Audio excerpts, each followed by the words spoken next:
All right, you guys may remember April of 2021 when the stick in the arm was finally available to everyone. People were lining up, waiting for hours to get that thing in the arm. Well, at certain locations, you were forced to, and that was some of the hospitals. Actually, a hospital here in Houston, Houston Methodist, was the first in the nation to tell their nurses, you must get that needle or you are fired. And there were a good number of nurses and doctors who put their foot down and said, okay, fire me. Today, I am joined with one of those nurses, Jennifer Bridges. Thank you so much for joining me. Thank you for having me. Yeah, so a lot has transpired since then. You guys, what was it, 150 nurses took the hospital to court, or how many was it? Well, Methodist put that in the papers, like 150 something, but fired, it was literally closer to 300-400 when you include everybody, because it wasn't just nurses. People don't realize it was like the staff, there were vendors, contractors, physicians, even Houston Police Department officers who were running security. They all got fired because yes. And I have a little bit of all of them on my lawsuit. So I've got contractors, vendors, I've got police officers, physicians, all up on the lawsuit with us. Wow. Okay. So catch us up on this lawsuit, because you guys took Houston Methodist to court. And of course, Houston Methodist, first hospital in the nation to lead this tyrannical charge in medicine. And then many other institutions followed suit, corporations fired their people. So you guys took it to court. It was initially, the judge struck down that lawsuit. You took it to a higher court. What's the latest? Well, okay, so the initial, well, most people don't know this. Initially, we had filed in state trying to get an injunction to keep from getting fired. Methodist evil lawyers removed it from state, took it to federal, which then federal Judge Hughes dismissed it. But we found out it was very much conflict of interest. Like, he was talking about all his little judge friends on the board of Methodist and all the other hospitals. So he never let us speak. He basically just, everyone walked in the courtroom, okay, I just suggest you dismiss the case. And he was done. So we did an appeal, went to the Fifth Circuit Court of Appeals, which we were in of June of this year. And you're going to love this part. I haven't talked to you since then. So we were supposed to be in New Orleans at the Fifth Circuit live and in person. People from across the country were wanting to come in to be there to witness this. We already had like people at flights, people at hotels. About the court date was supposed to be on Monday. Like Thursday, we get emails stating that one of the Methodist lawyers contracted COVID. And it gets better, and asked if we could turn our oral hearing into a Zoom instead of in person because she had COVID. Oh my gosh. Total BS. So they granted it to her, of course. So the whole thing went from being in person to Zoom. Yes. Wow. So we were all mad. I tried to fight it. There was nothing we could do. So then and then being Zoom, only the lawyers were allowed to be a part of it. We were not allowed. We just had to sit there and watch. Like it was horrible. So then my lawyer, Jared Woodfill at the time, did his oral argument. They ended up dismissing our case. Pretty much you can go onto the Fifth Circuit Court, see the oral argument, see their verdict. Basically on technicality. Unfortunately, our lawyer did like a horrible job. Oh no. He did not approach it well. It turned out to be a mess. So I fired him. Oh no. Due to some other reasons too, I fired him because he was supposed to be working on our state case too, which he had not been doing. Wow. So I got rid of him. I found a new lawyer out of Austin named Roger Borgelt, who is a bulldog. He's a fighter. He loves taking these cases that are kind of not so politically correct. And I hired him a few months ago. So now he's leading our charge doing the state suit. So he's going to fix it, make it so much better. And our plan is to go to the Texas Supreme Court, because we all know at that lower level, Methodist is very powerful and has their little creepers in everybody's pockets in that. So the lower level judge might dismiss our case, but we're going to keep filing appeals until we get to Texas Supreme Court, where hopefully Methodist will have no outreach to. And what do you hope to win in this lawsuit? Multiple things. Texas is a right to work state. So there are a few clauses in it, you know, like you can't make your employee do something illegal or discriminating, but we want to make this a clause that you can't force employees to do an experimental, like either medication or procedure in order to keep their job, which this is what it is. Right. So we hope to make that a clause. We have so much information on Methodist. So we want to get out there. I want to get on the stand and just say everything we know, basically. We want to hold Methodists accountable for all their wrongdoings, everything they did to us, to patients, to physicians, to everybody. I mean, some of their things are even illegal. And like, we have the proof behind all of it. I've had whistleblowers contact me from so many departments out of Methodist. It's not even funny. Wow. Yes. So they need to be held accountable for. And then basically we want to bring them down. We want to stop them from doing what they're doing. And then, you know, if we get any kind of compensation out of it from all losing our jobs, that would just kind of be the cherry on top. But that's not my main goal. Wow. Yeah, I remember your story. The lawsuit with Houston Methodist was one of the last stories I covered before I left Fox. And I remember interviewing your lawyer, and every other word he called it experimental. Yeah. This experimental needle. And that ticked off the CEO of Houston Methodist. Oh, and yeah. like, it's not experimental. You know, we got Houston Methodist reaction. They're like, it is not. It is an experimental pharmaceutical. And I was like, well, it's under EUA, Emergency Use Authorization, which says that, you know, it's not fully understood yet. So, you know, that's a part of EUA. So doesn't that make it experimental? They're still studying it. That's what EUA is. And Methodists put their foot down that it was not experimental. But I remember that. So I'm looking at KHOU's coverage of you guys recently. They said that it was 153 employees who either resigned or were terminated because they didn't get that stick in the arm. More than 25,000 employees did get the needle. Is that true? I wish I could say bad words right now, but that is the biggest BS. Really? Yes. Well, we're, you know, YouTube does have sensitive ears. When it comes to certain pharmaceuticals that YouTube really likes, they have sensitive ears. They don't want to hear us talk about those. But curse words, YouTube, it's okay. YouTube lets you say curse words. Oh, so I can say it's a bunch of bullshit? Yes. Okay, yeah. YouTube's not going to take down my videos for cursing. Okay. Just for talking bad about their precious pharmaceuticals. Okay, I got you, because I don't want to get you in trouble. But no, those are what the news media calls Methodist, and Methodist gives them their line of bullshit, and that's what they post. But I already told you, like, I have the proof. I have over 200 people on my lawsuit that got fired. Mm-hmm. So that's well over 153, plus a whole bunch more that didn't even want to join my lawsuit because they were so scared of Methodist that they wanted to remain anonymous, basically. What was the second part? I already forgot. And then it was 25,000 who did get it. Let me tell you that. Okay, the real truth behind it, and I will pay to do a lie detector test on this. So when Methodist first started offering these stick in the arms, and I want to say it was either January or right around there of 2021, to the employees, only it was like 30 to 40% of all the employees actually took it on their own because they wanted to. The other 60% or more didn't want nothing to do with it. Wow. Then they offered the $500 hope bonus, where if you took it by this date, I'll give you $500. But then no one realized, but when they put it on your check after taxes, it was like $300 and something. So it was so stupid. A bunch more jumped on board because they knew it would be mandated and they just wanted to get the money. Mm-hmm. So then when it actually did get mandated, you still had well over, I wish I knew the exact number, but it was probably somewhere close to 6,000-7,000 or more people that didn't want to take it.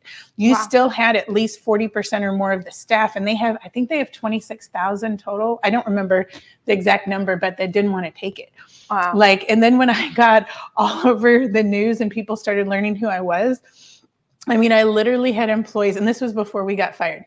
The employees were finding me all over social media. They were emailing me directly through our work email. I need your help. They were they were calling me. They were even calling up to my work, my unit, to ask to speak to me. I mean, people were desperate. They were crying, didn't want it. The only ones that stayed, their little magical 99% took it, right? It's because they had no choice.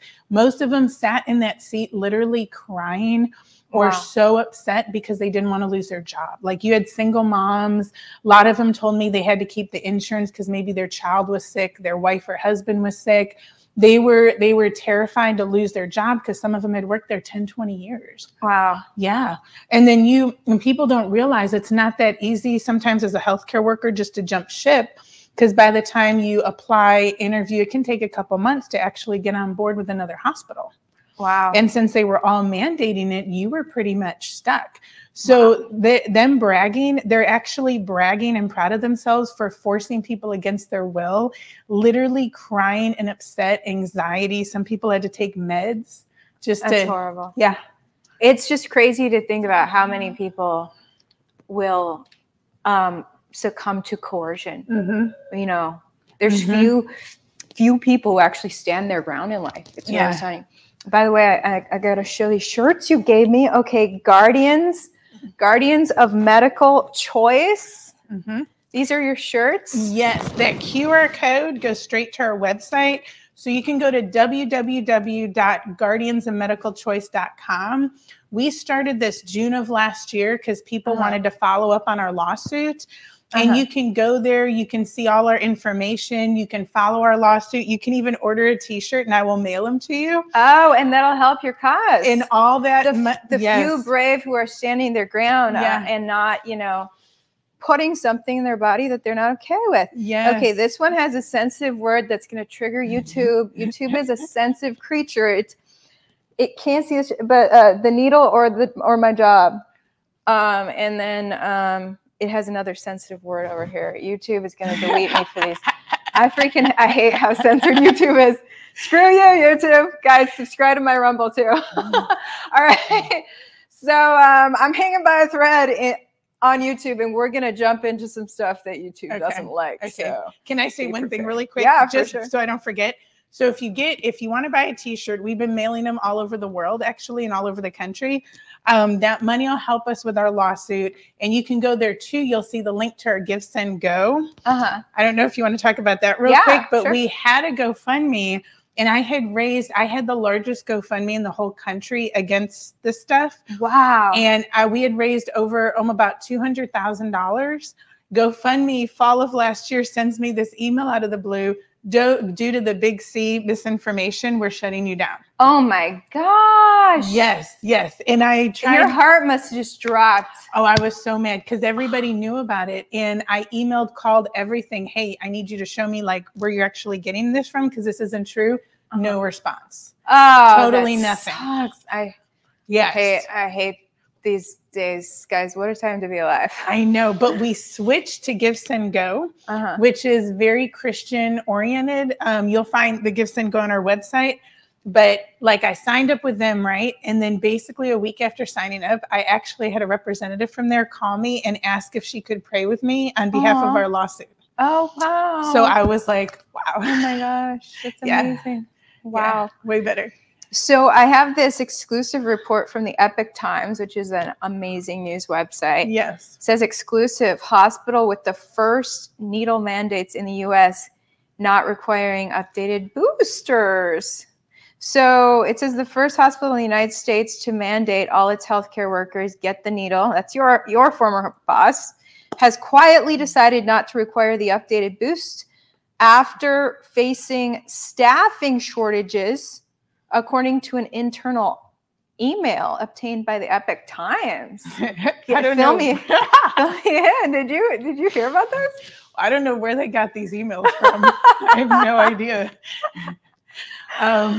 Just like when I used to maybe send you some emails. Right. But I published a few of these internal emails. Right? Yeah. Methodist is full of leaks. They are. They be careful of what they say to their people. They're so freaking brazen. They don't care. Well, what's funny is they're starting to realize because they were so one of these particular emails that started all this with the Epoch Times was they literally sent out an email to their staff saying how they had over 400 nurses out in Methodist due to COVID. So obviously the stick in the arm wasn't working and the staffing shortage was so bad. And now their protocol is since you have it, even if you have COVID, you are still required to work. The only way you can get out of it is with the doctor's note. Unreal. So you have to work while sick. Yes, because you have it, so that means it's okay. And because they just will not dare hire back the healthy people who didn't get that needle. They will never admit they're wrong, but that email clearly proved that we were right and they were wrong, because the ones of us that haven't taken it, I had it one time back in July 2020 working the C unit. Never have I had it again. And all I've done is COVID pretty much most of my since then. Never did I get it again. Natural immunity is awesome. Wow. That's crazy. Yeah. So then what's funny is after I had a bunch of staff sending me those emails and I sent it and we published it and it got pretty out there, they quit doing emails like that. So I keep trying to get more and they're like, well, they're not talking about it anymore. So I think they realize like, oh, shoot. Yeah. Anything they put out is going to get published.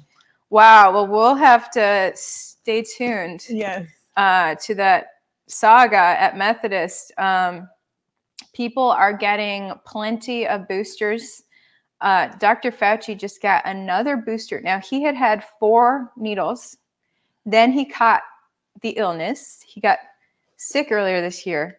Well, he was just on Colbert. Stephen Colbert was talking to him about it. And Fauci was like, matter of fact, I'm actually due for another one.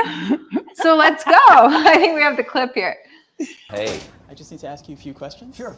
Have you ever had a COVID vaccination before? Yes, I have. Okay. And did you have any untoward reactions to that vaccination? Okay. And have you been infected before? I have. How long ago was that?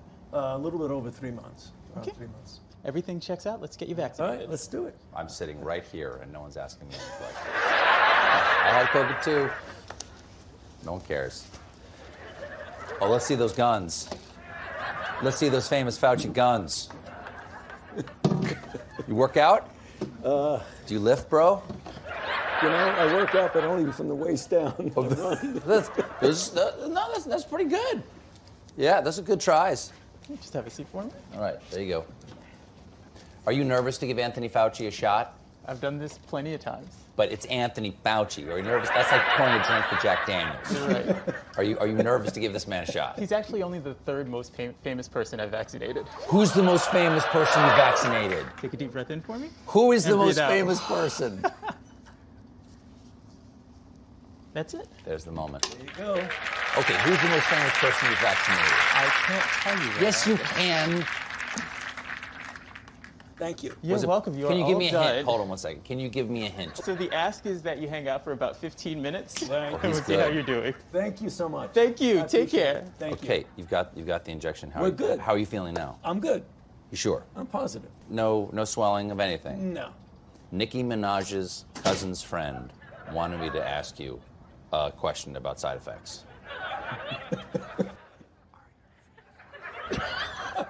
No, they're fine. Because if they swell too much, you won't be able to take your pants off. Dr. Fauci, thank you so much. You've been so good. It's been worth the trip. You deserve it. You deserve it. Anthony Fauci, fully inoculated and boosted. If you want to stay as healthy as this guy, head to vaccines.gov to find booster shots near you. Dr. Anthony Fauci, everybody. We'll be right back with former White House speechwriter Cody Keenan. So that was his 5th shot. Wow. He's going to be walking zombie soon. Do you think it was the real thing? No. You don't think so? No, those big shots, I would almost guarantee they're getting just straight saline. I don't think it's a Really? real thing because they know the truth. They're not going to get the real thing. So you worked behind the scenes in medicine for I many did years. every- Is that something that happens? I've been told there's a lot of placebos out there where people don't realize they think they're getting the real thing and they're not. Wow. But I guarantee you, like all the big shots like Fauci, Biden, they're not getting the real thing because they know what's up. And that, They know the what's up rumor behind is it. Justin Bieber and his wife actually got the real thing. They're the Yes. only ones. And they're in their 20s and experiencing stroke-like And both, symptoms. yeah, both of them had their faces like freeze up. That okay, to anybody who knows nothing about medical, that does not happen to young, healthy 20-year-olds ever in the history of ever. Wow. That does not happen. These 20-year-olds that are going through things like that right now after getting the stick in the arm, It's because they've already proven, and we have all the research to back it up, that it causes inflammation, it causes blood clotting, it causes all that. And the blood clotting is what causes the strokes. Wow. Yes. That's crazy. Okay, so actually when Fauci was on Colbert, Colbert asked him about the safety.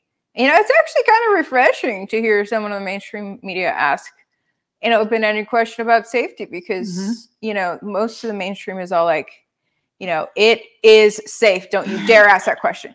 You know, Colbert actually asked this open-ended question. So here it is. Is the science in on whether the vaccine is safe? Oh, without a doubt. It's been given to billions of people in billions of doses. So there's no doubt safety is off the table. There's no doubt it's safe. But the important point is that if you reason with people and show the statistics of the number of hospitalizations and deaths among unvaccinated people compared to people who are vaccinated and up to date on their booster, the curves go hospitalization and death for people unvaccinated, hospitalization and deaths for people who are vaccinated. To have people just look at the data, that's not going to convince everybody. But for people who at least put a little bit stock in data, they should understand that. And it's just really hard for a lot of people to believe that when you keep seeing in alternative media all the people who are dying or getting serious side effects. We have this is a saddest story. We have here this mom reporting on her Facebook about her daughter.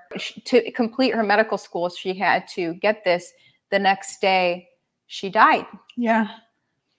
Super, super sad story. We keep hearing this. Just happened just the other day. The mom was begging for prayers, and as her, you know, reporting on her Facebook that her daughter had just flatlined and then had passed away. And that's horrible, because I personally know or have seen now where that's happened so many times to these young kids, like boys or girls.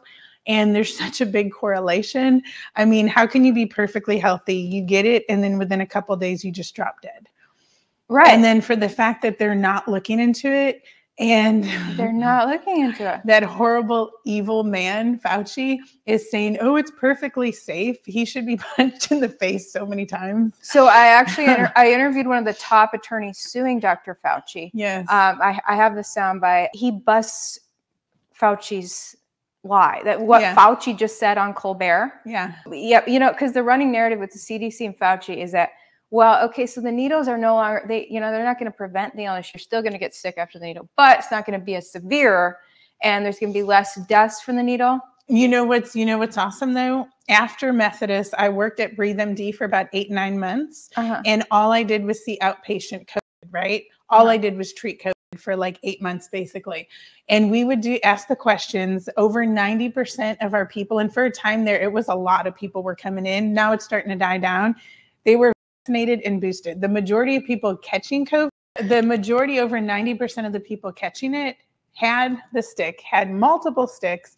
Most of them coming in had it, and there was only a few that didn't. So it was spreading more with the ones who got it than with the ones who didn't. And their symptoms were absolutely no different. They felt horrible. It was absolutely no different. And I would ask every one of them, I said, so how do you feel about that? And most of them were pissed. They're like, well, I don't feel like it did any good. And I was like, exactly. So why take it? Why risk yourself when it's still under an EUA? It's still experimental. And by the time I was done talking to most of them, they're like, I'm done. I'm not taking it anymore. I didn't do anything to help me. Wow. Yeah. Well, that goes right in line with what Attorney Thomas Renz says in this interview with me in reaction to Fauci. Here it is. The DOD has different procurement and disclosure rules. So when you call the DOD and say, hey, we issued you a FOIA, we want this information, well, the rules don't apply to the DOD the same way that they do to the HHS. DOD just calls everything national security and tells you that they're not going to answer you about anything. So a lot of the more sensitive aspects of this have been ran through DOD. And like I said, Project Salus was a DOD project. That project showed back in October of 21, we got a hold of a Project Salus document that showed Anthony Fauci at that time was telling everybody that 90% of the people in the hospital are you got to get your it's a crisis of so on and so forth, right? Well, then we get this Project Salus document, and it's from the Department of Defense, and it says 71% of new cases are in fully and 60% of hospitalizations are in fully. This came out, the dates lined up. Fauci was literally lying. I mean, he specifically was saying 90% of hospitalizations are in fully when he's got this piece of paper from the DOD on his desk that says 71% of cases and 60% of hospitalizations are fully. It was an outright lie. We caught him in it. We found out that a lot of this has been ran through a DOD partnerships because they don't have to disclose it. They can hide it better. Isn't that insane? Wow. Yes. They hid this data in Project Zealous. Oh, yeah. And then they have Rochelle Walensky, CDC, coming out saying the opposite, and Fauci on Colbert saying the opposite. They're going to find every way to lie and hide it because they're not going to admit they were wrong, and they want people to keep taking it. There's so much money behind it, money and power. Right. I mean, this is the first thing in the history of like the whole world that has literally shut down everything, made people bankrupt, lose their businesses. Like families are going against each other. Right. I mean, the power and money behind this is like astronomical. It's wild. So do you know, is Methodist continue? Well, I guess they're no longer making people get another booster after they got like 4. Well, okay. But are they hiring back people who they got rid of? No. Okay. So long story short, because I talk to everybody, remember, everybody still contacts me from everything. So technically they're not requiring any more of the newer boosters. They claim you have to have at least the first 2. I think the third one also. But there are people there that have actually, just a few, because they denied most of the religious and medical exemptions, but there's people there that got their exemptions approved, but now Methodist is coming back and they're saying, okay, your exemption doesn't count anymore. You have to get it. So I'm talking to one man in particular. I won't say his name because he's still trying to keep his job, but they had honored his religious exemption. Well, now they're taking it back and they're like, no. And he's been there like 15, 20 years. So he's jumping through. Even though the pandemic's over. Yes. Even Biden says that. Yes. And so they're fighting him tooth and nail. He has turned in a religious, medical. They're denying him. They're this close to firing him. And they're doing that. All the ones that basically I've been sent these emails to, all the ones that were basically granted religious exemptions. A lot of their case was because they used aborted fetal cells. So that was part of their religious exemption. Well, now Methodist sent out this email, I got this one too, stating like, oh, guess what? The Novavax is available now, and this one doesn't use aborted fetus cells. So now you must take this one because now it no longer goes with your religious exemption. Oh my gosh. So now they're trying to fire the little bit of ones that are left that got their exemptions approved because they're claiming this Novavax. But what's funny is we did our research, and that's complete bullshit too, because they're claiming Novavax claims on their website there was no aborted fetal cells used, right? But that's not true. They sent their stuff to a third-party subcontractor where there is actually aborted fetal cells used there. But since they sent it there and brought it back, they don't have to advertise it because they didn't quote unquote use it. Wow. So they did this roundabout approach because that was a lot of people's religious exemption was because of that. So they're lying about that now too, and either take it or get out. So they want everybody out that hasn't had it. But this one, okay, this one's crazy too, because where I work now, I work in I'm a house supervisor over like this new micro hospital ER. And a guy just started working with us. So I swear like God puts everybody like in front of me, right? So this guy actually moved here from out of state to go work at Methodist as a brand new hire. He didn't get the stick, turned in his religious exemption as a brand new hire, got it approved, and they hired him. Wow. Does that make sense? But then he worked there for a few months, didn't like it, and left. Oh my gosh. So you're going to approve the new hires, but the ones that have been there 15, 20 years, no, denying it and trying to get rid of them. So freaking strange. It makes no sense. So this whole pharmaceutical tyranny, it's been weirding a lot of people out. And I'm seeing news headlines about now childhood inoculations are going down. More parents are saying, screw all this. I'm not going to kick my kid in for their regular shots. Yeah. Is that something that you've noticed or heard from your sources at Methodist? Well, I've heard that from all over the place because there's a lot of people that were like super anti the whole time, right? Either they knew somebody or had a loved one that got injured from a shot in the past. But now it's like this one in particular has opened everybody's eyes, and now they're starting to realize, and a lot more people are being hesitant. And like, I got all my other ones. I took my son. I didn't know any better, but if I would have known then what I know now, I might have never got the majority of them. Wow. because I've been in line with like all these different organizations that have been helping me that are like against all of the sticks basically. Yeah. And these people from young to like 80 years old are the most healthiest people I've ever met. They're all like no comorbidities, no meds. They are extremely healthy. My family is actually the same way. Really? My mom never took me to get any of that. That's awesome. And and same with my siblings, and we've just been like so healthy our whole Yeah. lives. I don't even have allergies or anything. Yeah. So yeah. Isn't that weird how that, I didn't know that. I know. Isn't that crazy how that works? So you're like Yeah. walking proof. Exactly. But most of us didn't know that because you were always taught just to believe your doctor, believe what, they tell you to do. And there was only a very small few, but those small few are loving what's going on now because now everybody's seeing the light and they're like, see, we were right. Like, yeah. You're not supposed to just have all these health issues. mm-mm. Yeah. So maybe if you just got back to nature, you wouldn't have them. Your natural immune system is awesome. That's what it was Exactly. designed to do. Exactly. Yeah. Nevertheless, the censorship has ratcheted up on these topics we're discussing. We'll see if this YouTube gets deleted or not. It might. But here's you're the on thing. Rumble, right? So I am on Rumble, so go follow my Rumble and support me there in case I lose my YouTube. Okay, guys. But Twitter is coming up with a unique new way to censor and control the narrative. They're calling it the Bird Watch. I think we have Twitter's tweet about the Bird Watch.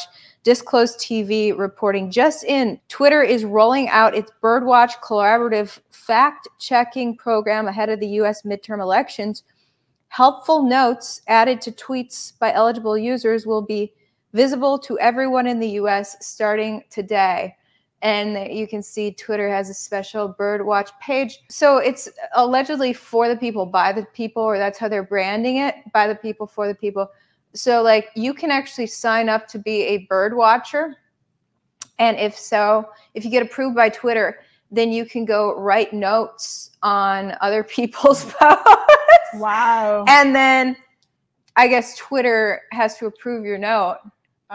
And then the note will be attached to that other person's tweet. So I'm telling all my viewers, go sign up for Birdwatch. See if Twitter pretend to be some radical, like pro-needle person. Yeah. Get approved on there. I'm going to do that Say too. you're a Biden lover. Yes. Get approved on there. And then you can go right now. Oh, yeah. I'm going to walk up on there. I love Biden. I hate guns. I love like all this stuff. And they'll be like, come on here. Exactly. But then they're not going to like your notes once you get approved. And you start no. writing notes on other people's tweets. And they're going to be like, nope, nope, nope. So that's the thing. Like, it is not by the people, for the people. It's just another unique control mechanism from Twitter. Yes. And we needed Elon Musk. It's horrible that he didn't end up getting it because that would have been amazing. Aren't they still working on that? I think they are. They might be, but last saw- I heard, he was backing out because they were wanting to charge way too much money and like the whole contract and this and that. I heard he was backing out, but I think he did. I think that was a little game he played because now it's back in. Yeah, is it back in? I got this alert. It says just in, judge delays trial between Twitter and Musk until October 28th to allow the parties to close the transaction. So they're still duking it out. I hope he does it. Yeah. Because as of right now, there's like really nothing out there. I mean, I know there's a Truth Social, but Twitter is huge. Like if he can get a hold of it and do it properly the right way, like, wow. Right. Because we all know like YouTube, but he's going to have to gut out like 4,000 employees because the probably. culture of Twitter is so like toxic and anti-free speech. He's literally going to have to shut down Twitter for like a week, fire everybody, and just hire everybody new. Exactly. Yeah. So that's a big job, but good for him for attempting that. Mm-hmm. Okay, we have a news update on transgender children. Reuters has come out with a special article on puberty blockers for kids. Now, I don't know. I guess I just didn't think this was that common, but look at this. So that's a young kid taking a hormone pill that is going to halt their natural hormones before they even reach puberty. And they're not going to develop into that man or woman that they were going to be. Okay, so it says, as more transgender children seek medical care, families confront many unknowns across the United States. Thousands of youths are lining up for gender-affirming care, but when families decide to take the medical route, they must make decisions about life-altering treatments that have little scientific evidence of their long-term safety and efficacy.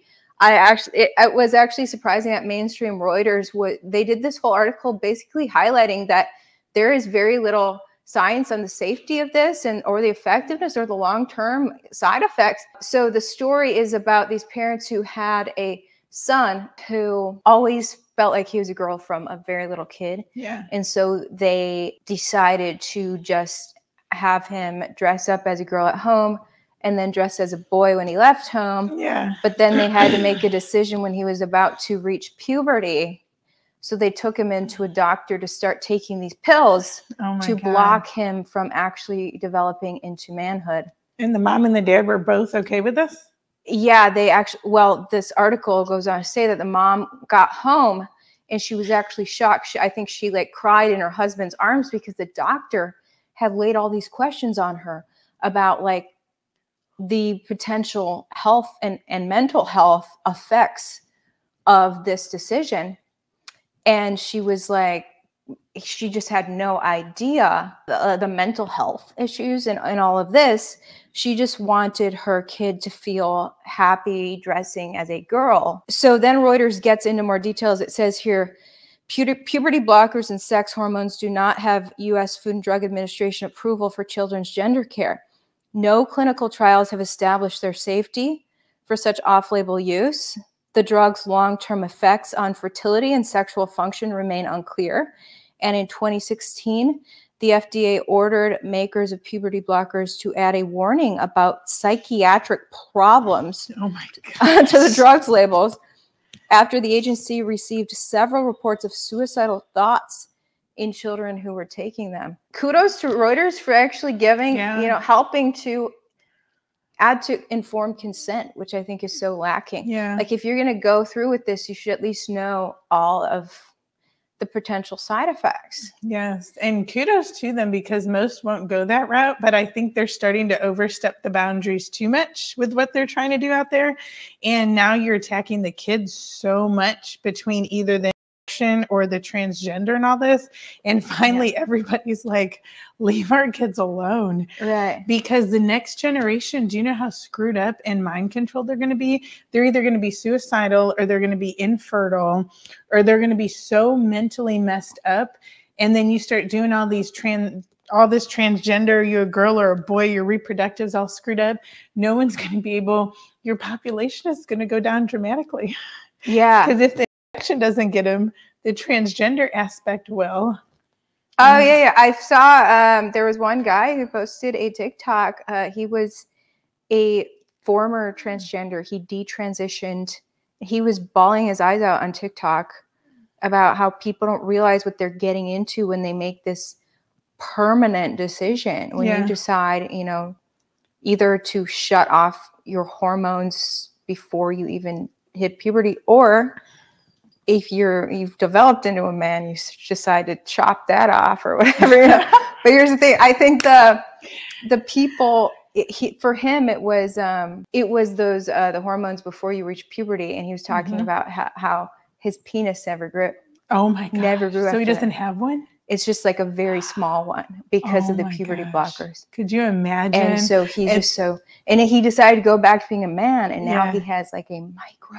And that's a big deal for a man. Yes. So he was just bawling his eyes out. Yes. People need to know this before they make these decisions. And a lot of people go through phases, especially as a kid. You go through your tomboy phase as a girl. Well, I mean, most girls, they're 5 years old. What do you want to be when you grow up? I want to be a princess. You're not going to be a princess, Right.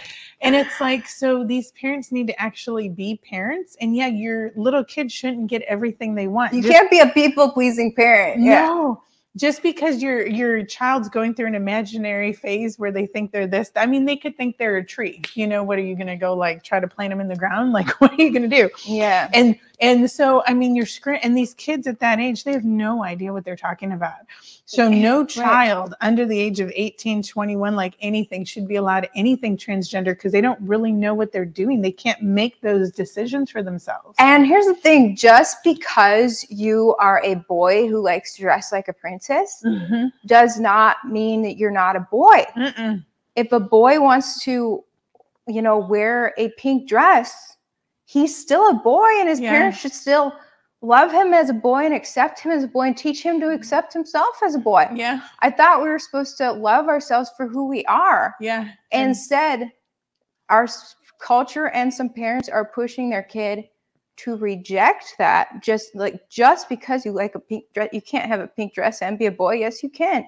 Let the kid grow up to be a man. Yeah. Let him accept his penis and his facial hair. Yes. He can still wear a pink dress and have. We see it all the time. We see grown men wearing dresses. There's some men out there that look better than we do as women.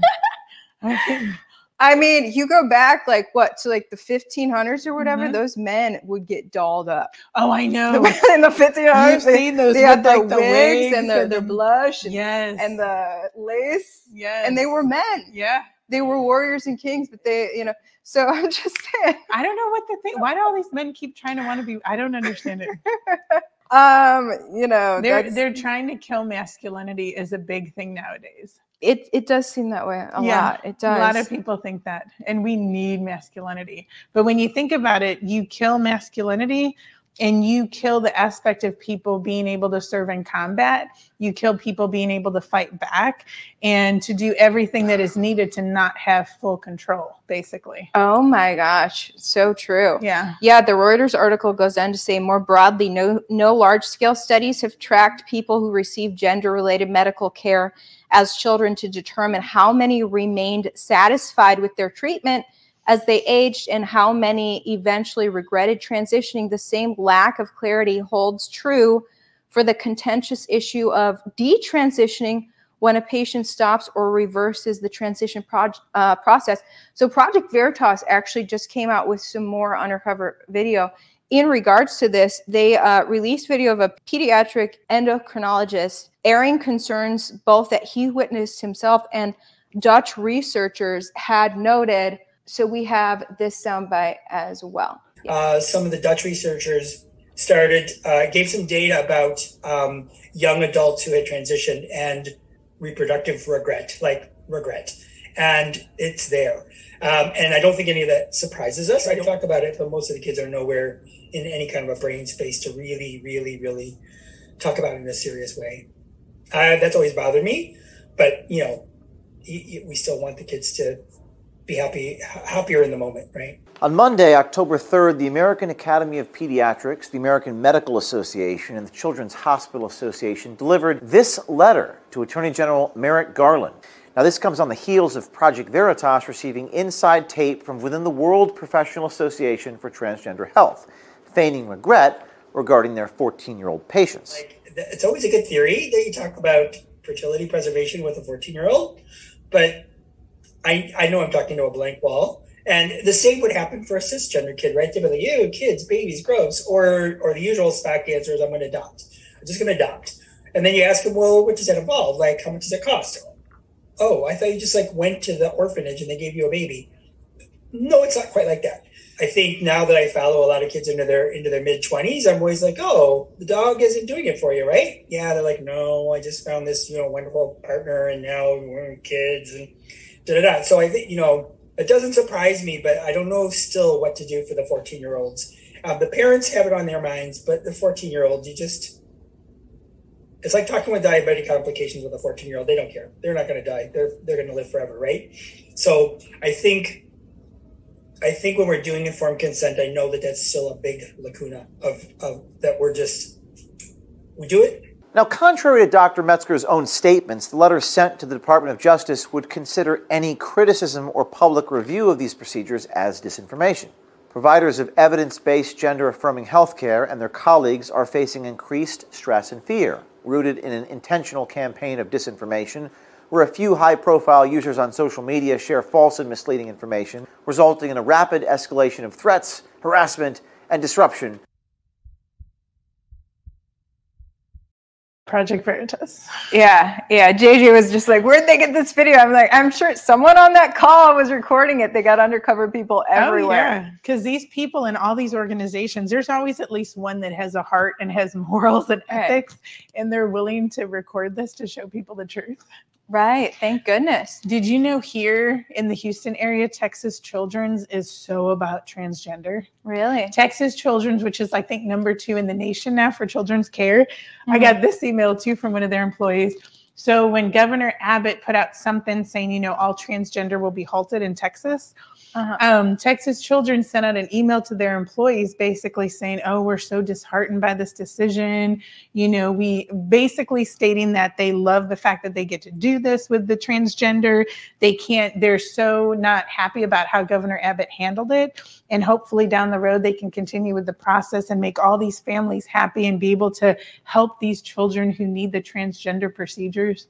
Wow. So that's crazy. Yeah. Well, you know, I am all about individual liberty. If someone in their adulthood wants to do something permanent to their body, they should have the freedom to do that. You know, I don't know, a kid being given the freedom to make that decision. I don't. You just hope that parents are responsible and, you know, willing to put their foot down and not being a pushover to their kids, like nagging. Yeah. But anyway, so the Reuters article said this as well. It said the National Institutes of Health, the United States government agency responsible for medical and public health research, told Reuters that the evidence is limited on whether these treatments pose short or long-term health risks for transgender and other gender diverse adolescents. Gender diverse. The NIH has funded a comprehensive study to examine mental health and other outcomes for about 400 transgender youths treated at 4 U.S. children's hospitals. However, long-term results are years away and may not address certain concerns such as fertility and cognitive development.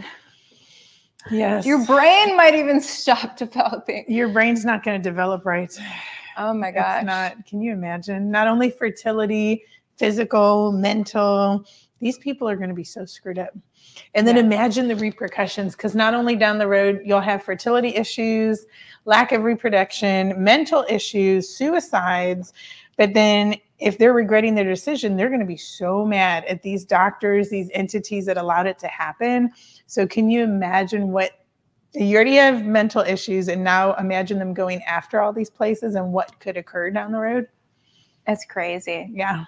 Yeah, my best friend's stepson actually he decided he wanted to be transgender, and then he started taking hormones for a while, and then it's like something hit him, like, what am I doing? How old is he? And he stopped. He's in his 20s. Yeah. Oh my gosh, I'm glad he stopped. And so he changed his mind. Good. But he was already an adult, so it didn't have that much of an effect.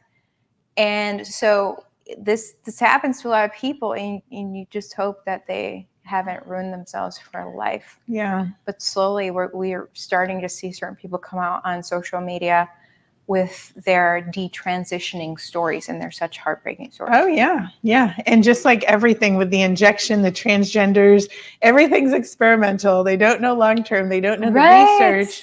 So common sense, with no medical degree, common sense would tell you, let's just maybe not do these things until we know the data. But no, instead, let's give all these injections, all these hormone blockers. Let's just do all this and see what happens. Right. Which is insane, because now basically the human population around the world are the test subjects. They are the guinea pigs. Yeah. So by the time you have the data, it's too late, because everybody's already done. You've already done all the damage. You can't take it back and be like, just kidding, spit that pill out, suck that injection back out. It's done. Right. Totally. Yeah. Do you think we have a shortage of manly men? Yes. Yes, absolutely. Do we have less manly men than ever in history? Yes. If I see, I'm looking over there real quick so I don't insult anybody. If I see one man, again, with a bigger, like, nicer bun on their head than me, or wearing tighter pants than me, or it's ridiculous. It's like, men are supposed to be masculine. The few that aren't, that's fine. Let them be, but leave the ones that are alone. The majority of real women want masculine men. You know what I mean? If we are straight, and we're not, lesbian or bi, which is fine, but we want manly men. Yeah. You know what I mean? I know. Like you why want do you that. think that there's less manly men than ever?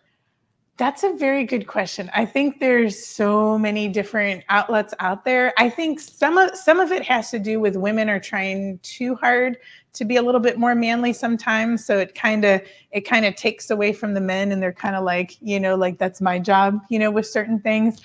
But I think this whole everything, social media, on TV, I mean, you see this crazy stuff where like these men, like their hair's up in buns and they're wearing these long dresses or like crazy stuff, but they still have beards.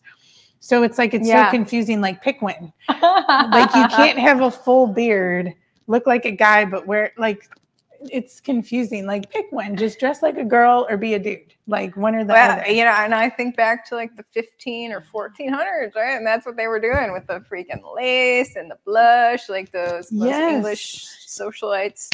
But like I was telling you when the clip was running, it's like they're throwing it in these people's heads so much, especially the youth, to demasculinize people. But I don't even know if I said that word right. But basically, when you take away all the masculinity, that's all your military.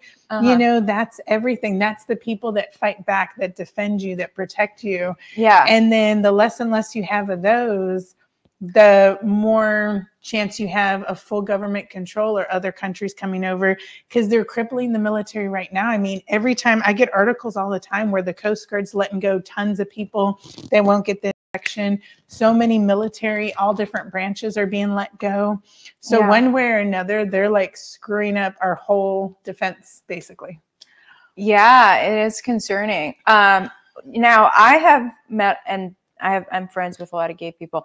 Some gay guys are very manly. Some of the most manly guys are gay. They're just into dudes. Yeah. And some of them you would never know they're gay.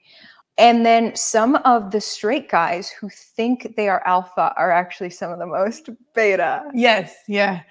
And so I'm just like, what is going on? You know what? I think one thing, first of all, our culture for the past few decades has been like very feminist, and like women are going to go conquer the world and have great careers. And then it's been like more shunning men, like, stop being such an alpha, so there's been that culture, but also video games and porn have contributed to emasculation of men. Yeah. I really think so.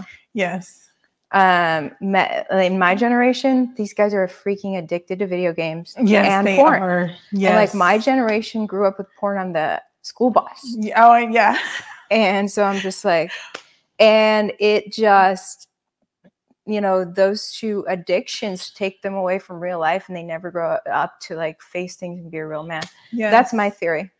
Yeah, that's part of it too. I think there's so many things that play a big part in this. And I think a lot of this feminism, this whole women's right thing, I think we've gotten a big part of where we need to be right now. And I think they need to calm down just a little bit. You know what I mean? The feminists? Yes. Because yay, hoorah, we're working and everything now, but I don't think they looked at the repercussions of the long term, because now what's horrible is now we have babies. We get a couple weeks off of work and then we have to rush back to work. So now do women get to be equal, get to work their butts off, have 2 jobs sometimes. Now all these kids are being raised in daycare. There's no family values anymore. And by the time families don't even sit down and have dinner, like the mom and the dad are sitting there on their phones or doing work or catching up on this. And like, there's no family activity anymore. Half the parents don't even associate with their children. Yeah. You know what I mean? Oh, it's crazy. Yeah. And look, I think a lot of women would love to be stay-at-home moms. There's this talk about, can we just, some of these dudes are like, let's go back to the 1950s. And a lot of the women are like, well, I'd love to. Are you going to man up? Because you got to man up. If it's the 1950s, you fund the entire family. I stay at home and I get to cook in the kitchen. That's what I want to do. You know how many girls want to do that? And I freaking love the kitchen. I love to cook. And if I never had that opportunity, but I would have loved to have stayed home and just focused on my child, do nothing but that. I would have had that house immaculate, grass would have been cut, my kid, my dinner, awesome.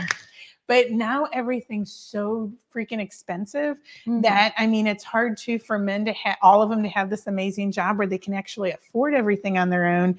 So the woman's almost forced to work too. So it's just this like domino, never ending effect.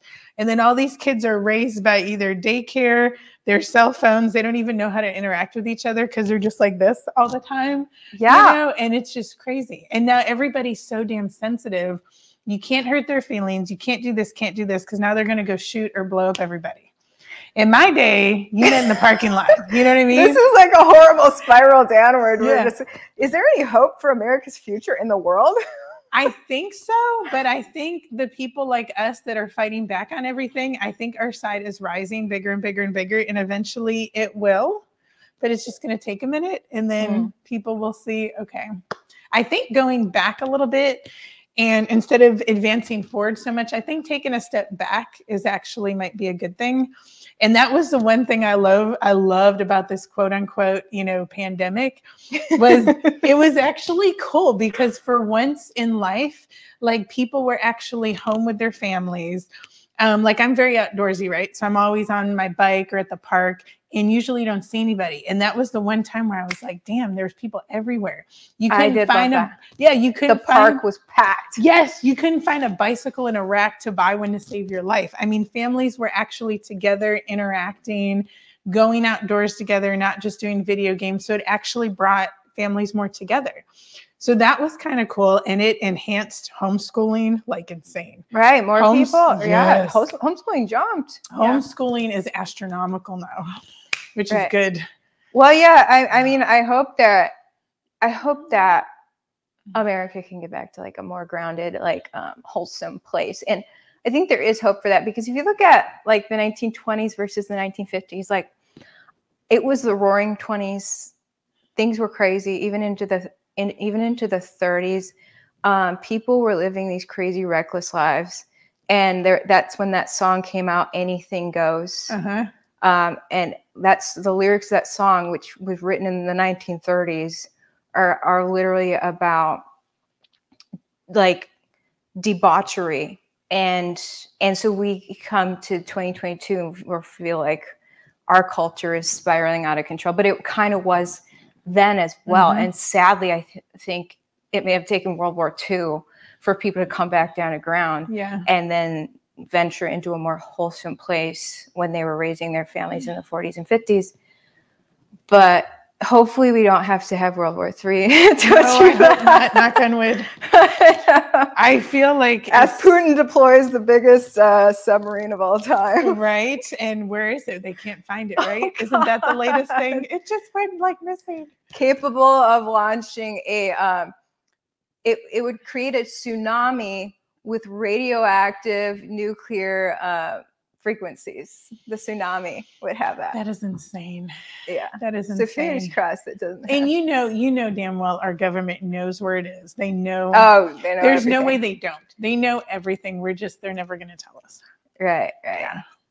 The only thing we see in the mainstream media in regards to war and international affairs is just what they want us to know. Oh, exactly. So, you would know that more than anybody. We just got to find a whistleblower in there. I'm sure there is one. I'm sure there is one, but then you're going to have to get them witness protection because their lives are going to be very threatened. I think the people in our national defense understand how much of a surveillance state the entire world is in, and therefore they would never blow the whistle because they know that America's government has the ability to know exactly who that whistleblower was, no matter how secretive they are. Oh yeah. So perhaps we'll never know, but fingers crossed this can all end peacefully and get back to a more wholesome place. But cheers to you for your courage in standing your ground. Well, you too. Right. You too. Land of the brave. Yes. Thanks everyone for joining us. Jennifer Bridges, how can people follow what you're up to? Well, definitely our website, The Guardians of Medical Choice, but you can follow me on social media. Awesome. I'm on Facebook only because it reaches a lot of people, but I hate them. I'm on Twitter, Telegram, and LinkedIn. Just search Jennifer Bridges. Yep, and you'll find me because all my things, there's something about not being a guinea pig or there's so you'll know it's me. And I put as much stuff out there as possible. Awesome. Well, thanks so much. Cheers. Thank you. And have a great weekend, everybody. Yes. Have a good one.